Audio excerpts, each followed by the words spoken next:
welcome to the I Go Figure Club Improvement Series. My name is Kyle Zagrodzky. I'm the president and founder of I Go Figure, and this is Volume 3. In the first two volumes, we talked about first a new competitive threat that the health club industry is currently facing. There's a threat that is after your members, and it is called the gaming industry. Microsoft, with its new gaming council, announced that it will soon have the ability to have a exercise system at home where for users of the system will be able to interact with it and get all the workout they need. They believe, then and of themselves, are going to be able to capture 15 to 20% of the health club member paying market. And if they're getting the exact same or better workout at home, they believe that people will choose that workout. So is that true? Is it going to happen? Well, only time will tell, but you have to ask yourself this one question. If you can get the same workout at home that you could at your club, wouldn't you work out at home? Well, the answer is maybe, and I think one of the things that we've discussed earlier is that we are not in the products and services business anymore, that we need to escalate ourselves, change the paradigm, and become the member experience business, because we know that a member's experience, a quality experience in the club, will be the thing that keeps them from transitioning out of your club to go to a competitor gaming system or otherwise. So that's what we're going to focus on today. Will be tools on what we could do to enhance the member's experience to that level to insulate you from attrition and hopefully increase your referrals. So let's go ahead and talk about volume number 2. Volume number 2, I talked about in order for you to have the passion and your staff to have the passion to be able to move to the next paradigm of not just being a products and services business but a member experience business, you had to have one key component. And the key component I derived from a book that I have a lot of respect for and an author I have a lot of respect for, which is called Gung Ho, and the author is Ken Blanchard. And one of the things he talked about in that book, it was a management book, but it was key. It was one of the elements of human nature that says that you'll get a lot more productivity out of a person if they're passionate about what they do. And their passion has to rely on something more than money. Their passion has to rely on a belief that what they're doing is servicing a purpose bigger than themselves, something for society, spiritual or otherwise, but the purpose must be perceived as being bigger than themselves. Now, the great news is because we're in the health club industry, it's very easy to understand that the jobs that we do actually serve a greater cause. We all know that when people are fit, that the rest of their lives tend to improve right along with it, from relationships to the way we treat coworkers to the amount of work that we can accomplish in a day and our overall health and ability to fight sicknesses and disease. So it's very clear to see that the work we're doing is serving society and that our motivation can be beyond money. Though money is a good motivator, it is actually a bigger motivator than that. And that's what I talked about in Volume 2. Volume 3, we're actually going to talk about ways that you could actually inspire the member experience. And the tool we use to create the best member experience, though there are many to create quality member experiences, are relationships. We found that relationships between staff and members to members, friendships and experience that are shared among people are of the best to keep members in your facility. There was a book that I want to go and talk about today. Of course, those of you that know me know that I often give away books as gifts, and sometimes ones that I've already read 2 and 3 times. If they mean a lot to me, I think that they're valuable enough to give. And so what book I want to talk about today is called Swim with the Sharks Without Being Eaten Alive. The book was written by Harvey Mackay, and so I had to print out what the book actually looks like because I don't have it anymore. But this is the type of book where he's just got many, many little lessons in there that can improve this and the way you do things, and he always tells a little real-life story of how he applied that tool. And there are 2-3 pages per lesson, which is great because if you're a busy person, you just pick up the book, read for 5 or 10 minutes, you pick up a lesson or two, and you move on. I think the first time I read the book, it took me a year because I just read little pieces here and there. But I've read it several times since then. And I'm going to talk about one lesson in that book today called the Mackay 66. You see, the author, Harvey Mackay, and of course I just printed these out on the internet. You can look them up too. Again, it's the Mackay 66 customer profile.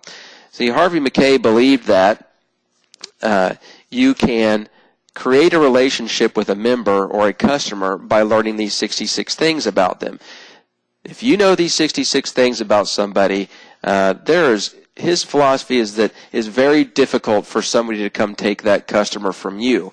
And so I believe that just in the pursuit of these 66 items, by virtue of that pursuit, you create a relationship with a person. The information, well, I think some of it's important. Most of it isn't really all that important, in my opinion. I think you could probably cut out 15 or 20 of these right off the top that won't have anything to do with really creating the type of relationships you want. But I think there's 40, maybe 35 of these items that are just dead on accurate in what you need to run your business better. And if you know these things about your members, you're going to be able to insulate yourself from the oncoming competitive threat from the gaming industry. Because while they can go ahead and create a cool workout at home, one of the things they're going to continually strive to deal with is creating an experience that only you can create in face-to-face interactions. You see, you're watching this video now, and I could talk to people on my computer and over the tools that are afforded to me through the internet all day long, but they just don't quite compare with face-to-face interaction, and that's what you specialize in your club, and that's what you're going to specialize in with the McKay 66.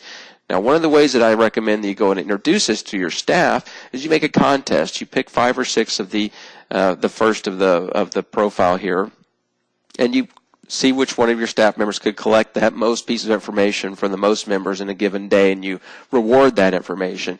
You're going to see that just in the interactions that forces people to have, that it's going to create a dialogue. People like talking about the number one subject that interests them most, and no, it's not football, it is themselves. When you're asking all these questions about somebody, you're going to make them feel good. They're going to see that you're interested, they're going to see that you care about them. And because we're motivated by a purpose higher than ourselves, there's nothing phony about it.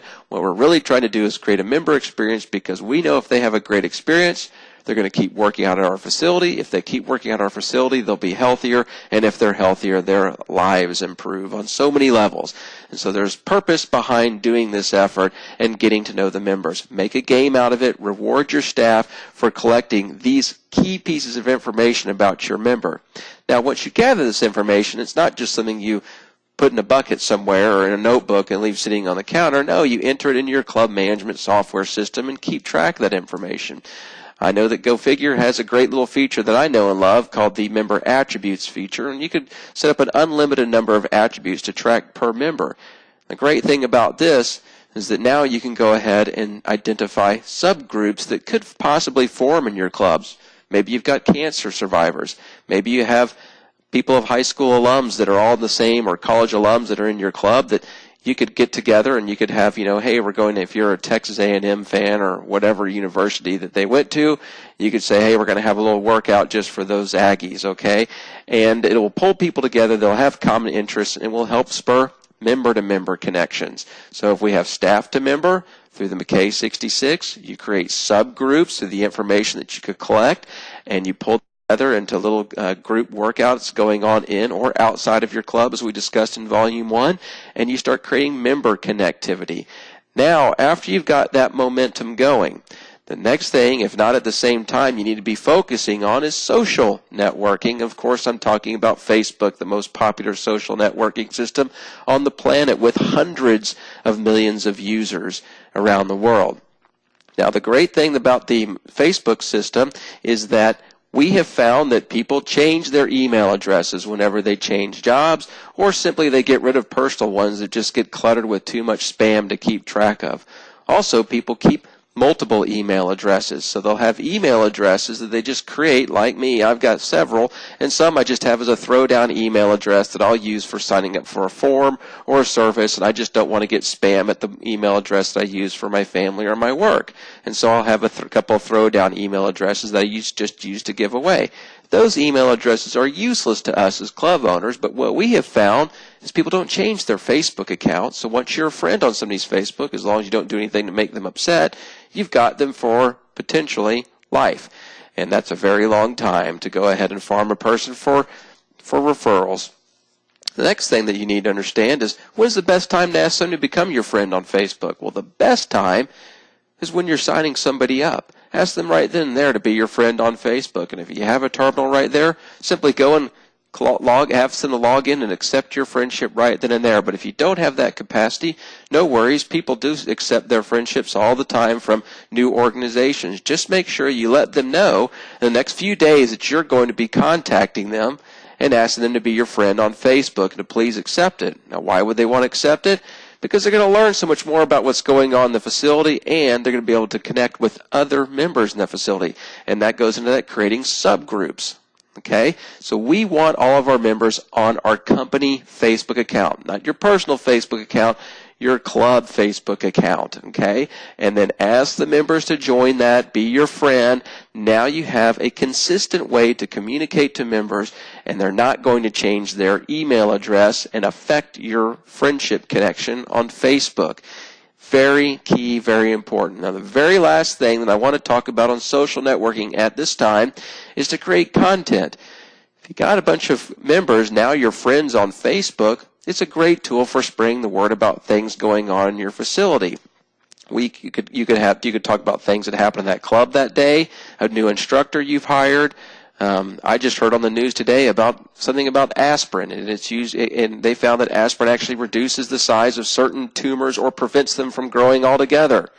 That's important information, and in the health club industry, I think that's information a lot of your members would be very interested in receiving. There's information going on all over the place, whether it's in your club, health tips, workout tips, and so forth. The next thing you could do is you could also create little things that ask people to refer a friend or how much they like your club. When they like it, or a friend refers or clicks that they like an article you've submitted, they automatically become a friend of your Facebook. And you may actually start seeing that you're getting a lot of friends to your Facebook page that aren't even your members. Potentially, they will be. So, ladies and gentlemen, create that content. Use the social networking to inspire the subgroups you're trying to create in your club. And now you'll have a consistent communication tool for great things that are going on in your club, awesome member connections that you're making, and news and events that really do matter to your members. Also, focus on the McKay 66 and get to know your members, because it will force your staff to create a relationship. We all want to have friendships. We like to make new friends. We like to find people with common interests. Talk about the thing that matters most to them, which is themselves. Ask these questions, and by virtue of asking these 66 questions, and you stand there with a clipboard, simply give your staff 5 or 6 to talk about that day, and then see who can collect the most pieces of information. And I think you'll be very interested to see what happens in the relationships that start forming. I do want to go ahead and say one last thing about Facebook before we go in this volume 3, is that I monitor a health club user chat group. And it's where health club owners get together and they chat about various ideas, and I sometimes participate in that, and I'll watch for information and trends going on in that group. One of the things that back in September 2010 here, just before filming this, I found that one of the club owners said that she had more activity, more traffic on her club's Facebook page than she got on her own website. That's a fascinating trend and a piece of information that caught my attention, and because it's a different type of traffic that you get on your Facebook page. People get prospects come to their health club page, and certainly they've developed health club pages to attract members as well, but the interconnectivity that you get through relationships and social networking is specifically the type of members you want to have, because those members have networks. And if you could plug into those networks and get their friends to become friends of your club, chances are you've tapped in to a prospecting tool that is second to none. Well, my name is Kyle Zagrodzky, and I do appreciate everybody tuning in to I Go Figure Club Improvement Series Volume 3. We'll talk to you soon. Have a great day.